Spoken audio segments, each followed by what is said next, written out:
So interesting that Apple is doing this since, it seems to increasingly want to own the entire consumer experience. Why?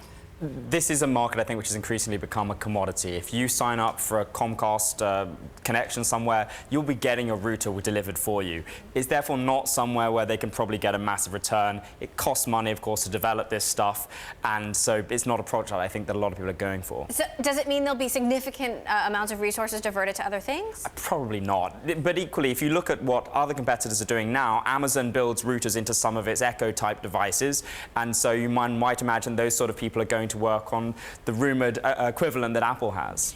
Now, another interesting story out by our colleagues is that it turns out, the first line says, it turns out not all iPhone 7s are created equal. In fact, some of them have different chips. Right. Explain this to me. So they're not created equal, but they end up essentially equal. What's happening is that we think Apple are kind of throttling the performance of chips from Qualcomm to ensure that they're in line with modem chips from Intel. These are things which literally connect to the network, allow you to have a phone conversation or a web conversation. So this means, in theory, the Verizon and AT&T iPhone 7 should perform differently, but in fact they don't. Right. So the Verizon chip is the Qualcomm chip used in the Verizon phones is a little bit better than the one from AT&T, but in practice they perform at pretty much the same level. Couldn't this upset some customers?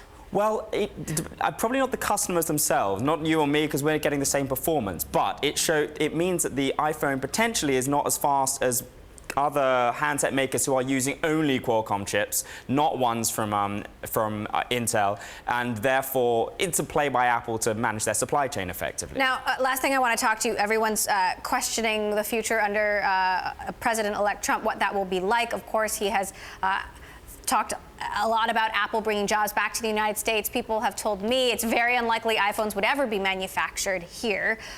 What's your take?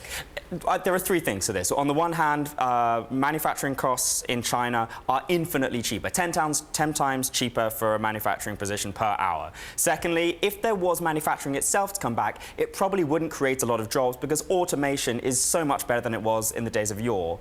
A robot costs 75 cents an hour, a human in China $4, in the US about 40. And the third thing is, in the past, when there were these repatriation breaks bringing money back to the US, all that happened was that it paid for share buybacks, increased dividends, and there's no reason that would be unlikely to continue. So investors benefit, not jobs. That's more likely to be the case, yes.